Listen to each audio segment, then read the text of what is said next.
this machine can do amazing things that are based on logic and routine and patterns. It is not about meaning, it's not about truth, it's not about real life, it's about limited application. So Expedia has a great app now, which was just updated yesterday. And if I go to Expedia, there's a chatbot, GPT chatbot, where I can say, I've got 4 days in Switzerland. What are the most amazing places at a low budget? Oh. And it will, I could do that now on Google, but here I will get a precise answer on Expedia, and I will get all the links in a folder that I can go to. It's great. But is that honestly going to be, if I ask the head of the tourist organization in Switzerland, and he knows me or she knows me well, she can give me individual advice. It's not going to be the same, but it's interesting, right? So right now we're at the point where we can say, yeah, interesting tool. If we don't think it's like the gospel of truth, I think it's very useful. Like, you want to research a way to connect your computer with your camera, it'll show you things, it'll bring up videos, it'll do much quicker than Google search. We're there. And I call that intelligent assistance, IA. Okay? And if I'm stupid enough to ask, I'm 35, I live in Zurich, can you find me a suitable partner? Yeah, that is a stupid question. And then you're going to get a stupid answer, and also if you're not being critical. That's like if you're a student and you're going to write your school paper with AI, if you're not being critical or reviewing it, it's going to be a bad paper. And so anyway, so what's happening now is we're getting a power tool, okay?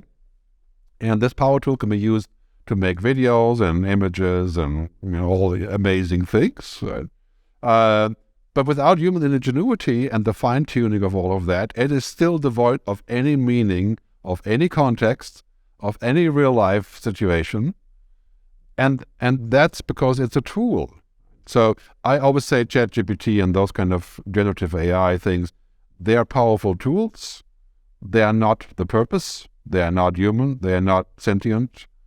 They're just more powerful. And the key question here is, how are we going to prevent every piece of content that we watch or see or read to be tainted by the fact that we can use this, what I sometimes call the laziness generator? A journalist writes an article and is using ChatGPT, but he's not telling us, and he gets led out on a slippery slope of half-based facts, right? So this is what Jeff Hinton said, and also Max Tegmark and others in their critique, that we may we go towards a world that's synthetic, that's artificial. Because it's going to be everywhere. So you're watching a movie, it's made by an AI based on audience research. Probably would be utterly boring, so you wouldn't watch it. But if it wasn't, you wouldn't know. And imagine what that does to politics and democracy. And this is like social media times 1,000. And we don't want that. We need to have a flag that says made by AI, right? Or percentage of it. We need to have a way to identify it, which will be hard given the progress of it. Right? And we need to have social contact as to what is acceptable or not. And also, imagine if you were able to, for example, say, we're going to fire half of the paralegals at the law firm because ChatGPT is now paralegal, searching and researching, right?